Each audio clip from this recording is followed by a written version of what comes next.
Hey, what's going on everybody? Welcome back to the channel. Today's episode, Boomer and I are out on a truck camping adventure deep in the woods. A lot of driving, a lot of four-wheel drive, really skinny trails to basically end up in this location that I've actually camped in before, but I have not been here for probably about 2.5, 3 years. The last time I was here, I believe it was Halloween, and I camped out here with my two little girls with a hot tent, and we did have the Ram, but that was way before any of this was built and way before it was like finalized as like an off-road truck. So it's really kind of interesting being back in this area and looking like even on the ground there's some old pieces of firewood that me and my girls cut for the wood stove. It's still here.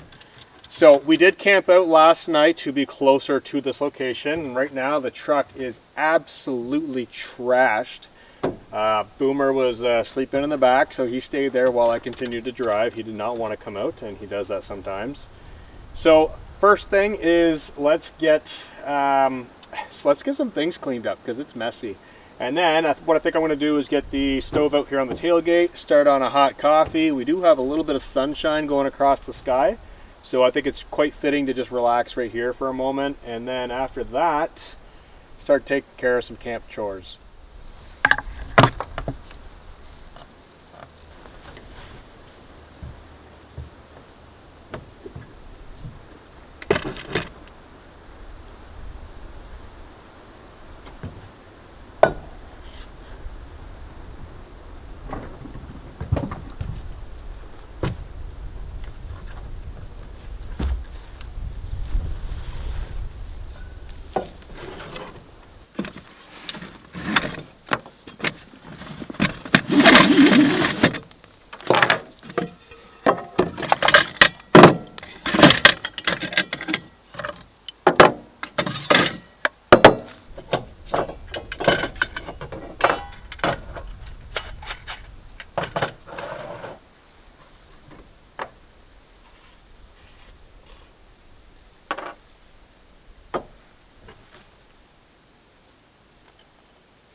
All right, guys, got a hot cup of coffee on the go right now, and a couple of cook items out here that I'm most likely going to use again later on, but the inside of the truck is still wrecked.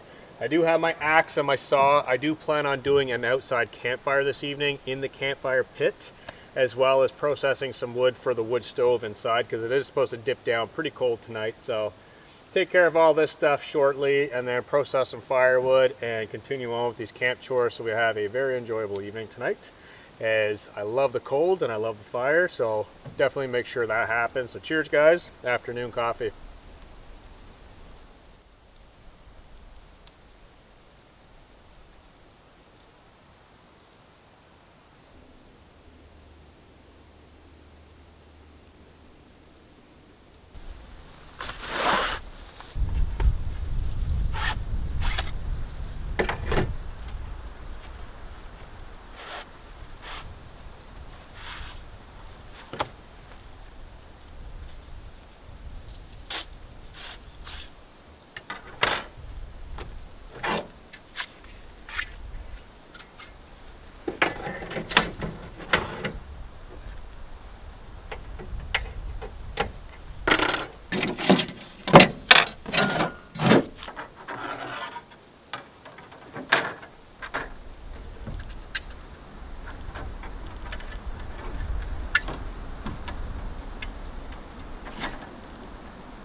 Alright guys, coffee's all finished with, and I'm just swapping out the blade on this saw because this one is a little bent and it keeps binding every time I cut. So time to get rid of this, put it back in the case and dispose of it when I get home. That's the bonus of these saws versus using like a silky saw, is these blades are readily available and you can literally get different style cuts on your blade. So right now I've got the aggressive tooth blade. I just took off the cross-cut tooth blade, and they're available all over the place. They're very cheap and affordable, and you can swap them out as you need. Different lengths are available. So the reason why I'm mentioning that is because I get asked all the time why I chose to go with this particular saw, the Boreal 24. I also have the Boreal 21 and the Boreal 15. Just different uses, different times of the year and whatnot. The 24 works really great in the wintertime because I'm processing a lot of wood, and having a spare blade is a must. So now that I've got that swapped out, it is time to collect some firewood and get that processed up and have that ready for the outside fire as well as the inside wood stove fire for later this evening. So let's go get some firewood.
Alright guys, now that I've got firewood cut for outside and a fair bit of stuff for inside the truck as well, the chores are basically done. So it looks pretty good as far as time frame goes to actually get that lit, relax, and be able to cook supper over here and also enjoy that. So I'm just going to pack saw away. That blade worked really good, by the way, guys.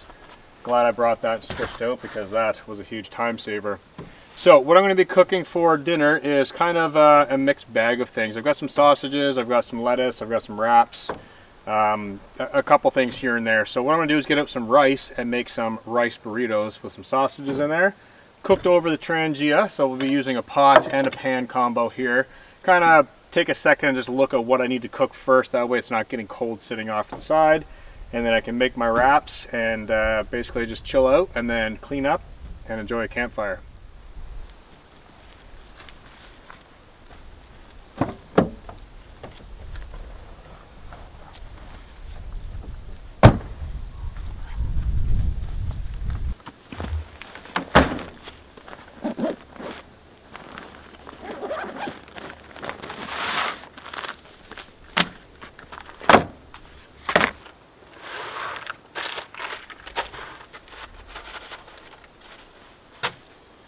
Alright guys, so one thing I've been doing a lot lately over the last 2 years with traveling in vehicles and being a photographer, a filmmaker, a YouTuber, you name it, just downright adventuring wherever I want, pretty much whenever I feel like, is I've got into the habit of keeping a lot of food on hand. So I usually bring this freezer bag or this cooler bag with me. This is full to the top of dry food. I've got oatmeal in there, I've got ramen, I've got some Indian mixes here, I've got some dry mashed potatoes. Rice is a staple because I love rice and ramen. So having dry food always on hand no matter what. Just in this one bag, I have enough food in here to last me at least 4 or 5 days on my diet, how often I eat versus how often I'm running around. Probably more like 7 days, to be honest. I also have a couple snacks in the back of the truck that I like to keep back there as well, because this bag goes with me in between all the vehicles that I own.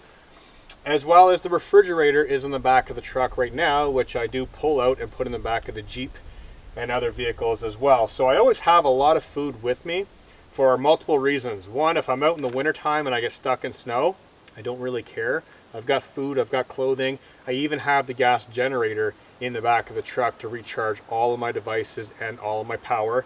And yes, I have extra gasoline and jugs in the vehicle as well.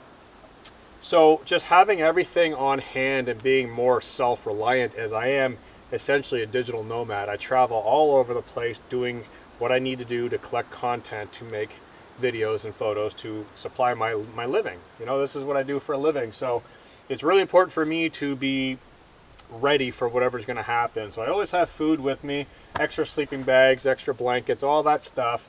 So if I really do need to stay out extended period of time, I can do that either by choice or by weather or by disaster or something happening.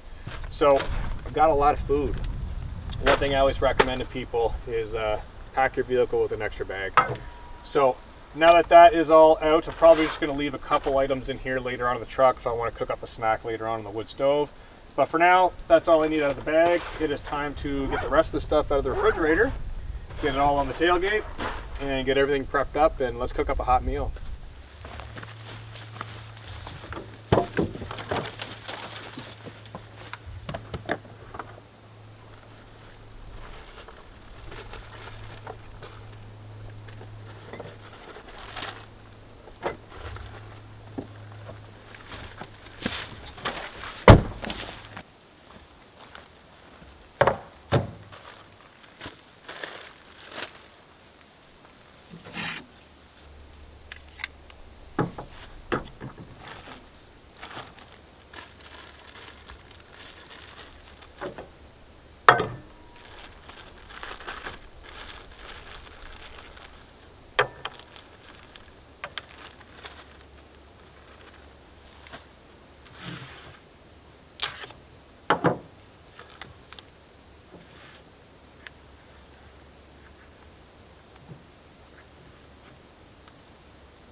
Alright, so while this is cooking up, I might as well explain a couple of things here. Yes, it is cold out, so having a couple things like cheese and stuff like that laying outside is not terrible. But the biggest thing is the sausages. So these are non-meat sausages. I seem to be acquiring a lot of vegetarian friends in my life, and that's totally fine because it still tastes good. And the bonus with this is it's not really meat, so it's not going to go bad. So I'm not going to bother washing my hands or anything because it's not actual pork sausages. I'm going to get those tossed in a pan, sear that up. I do have my coconut oil already on top of the pan here with the rice boiling away here. And basically once the rice is ready, I'm going to pull it off to the side, cover it with another pot to keep it nice and warm. And then I could slam this in the pan, cook all that up, and then everything else is okay to stay cold, like the wraps, the sauce, the feta cheese, and the lettuce and stuff like that can just stay cold. I would like to warm up my wraps, and I could realistically if I wanted to, but I'm just going to go with it for today. I really want to get that campfire going. I want to eat, and I want to get cleaned up, and then relax.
Mm. Mm-hmm.